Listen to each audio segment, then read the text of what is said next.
जिस पार्टी ने की थी कश्मीर से अलग झंडे की मांग, फिर 370 हटाने का किया था ऐलान, जैसे ही उसके पक्ष में आया फैसला, आतंकियों के हौसलों ने छू लिया आसमान। जम्मू कश्मीर चुनावों के परिणामों से आतंकियों के हौसले बुलंद हो गए हैं।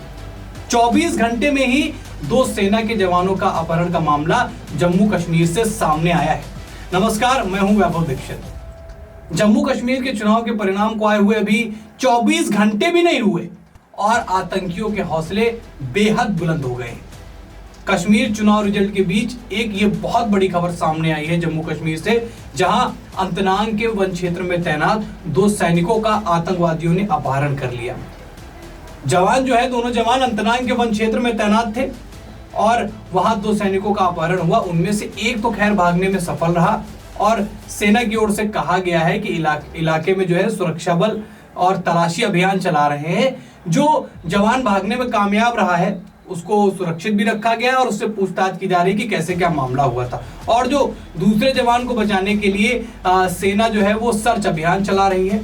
लेकिन चुनाव परिणाम के बीच आतंकियों के हौसलों ने सबको चौंका दिया है और कल देर शाम जंगल में गश्त कर रहे टेरिटोरियल आर्मी से संबंधित 2 जवानों को अगवा कर लिया गया। इनमें से एक जवान किसी तरह जख्मी हालत में आतंकियों की चंगुल से बच के भाग आया, उससे बच पाने में सफल हो गया। देखिए, जम्मू कश्मीर में नेशनल कॉन्फ्रेंस और कांग्रेस के गठबंधन की सरकार बनी है और इस सरकार के मैनिफेस्टो में अनुच्छेद 370 को हटाने की बात कही गई थी। जम्मू कश्मीर के अलग झंडे की बात कही गई थी। अब आपको बताता हूं कि अनुच्छेद 370 हटने के बाद से कश्मीर की स्थितियां पहले से काफी बेहतर हुई और आतंकवादी घटनाओं पर भी लगाम लगाया गया। लेकिन फैसला जैसे ही नेशनल कॉन्फ्रेंस और कांग्रेस के पक्ष में आया, वैसे ही शाम को यह बड़ी घटना हो गई। अब इस घटना के बाद से उस स्थान के, उस क्षेत्र के लोगों में दहशत है और ये लाजमी भी है, क्योंकि चुनाव परिणाम के तुरंत बाद ही ऐसी घटना का हो जाना भविष्य में आने वाली किसी बड़ी मुसीबत का अंदेशा दे रही है।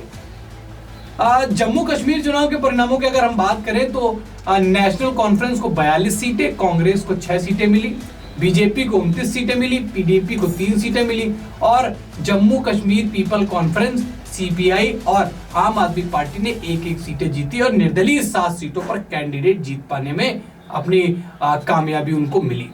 लेकिन इन परिणामों के बीच जब ये देर शाम की घटना ने सबका अटेंशन खींचा, पूरे देश का अटेंशन अपनी तरफ खींचा, क्योंकि जम्मू कश्मीर के जो हालात थे उससे उबर कर जम्मू कश्मीर अब जो है धीरे धीरे विकास की पटरी पर दौड़ रहा है। लेकिन क्या इन विधानसभा चुनावों के परिणाम से एक बार फिर से ऐसी स्थितियां दोबारा उत्पन्न होंगी? आप बताइए कमेंट सेक्शन में कि क्या वाकई ऐसा हो सकता है। देखिए, जवानों पर हमले, उनका अपहरण, उन पर गोलीबारी जम्मू कश्मीर में बेहद आम बात रही। लेकिन पिछले कुछ समय से इस पर बेहद लगाम कसी गई है और जीरो टॉलरेंस की नीति के साथ केंद्र सरकार जो है आतंकवादियों पर टूट पड़ती है। पर कल जैसे ही विधानसभा चुनाव के परिणाम सामने आए, उसके बाद इस घटना ने न सिर्फ जम्मू कश्मीर को चौंका दिया, बल्कि पूरा देश स्तब्ध है कि आखिरकार ये कौन सा संकेत देने का प्रयास है।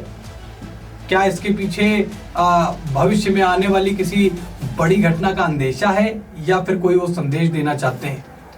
और जिस पार्टी ने ये इस बार 2 पार्टियों गठबंधन ने जो यहाँ पर सरकार बनाने में जो कामयाब हुई है, उनके मैनिफेस्टो भी थोड़ा सा लोगों के दिमाग में खटके थे। खास तौर पर धारा 370 को हटाना, कश्मीर के लिए अलग झंडे की मांग करना, ये सारी चीजें उन आतंकवादियों के हौसलों को बुलंद करने का काम करेंगी।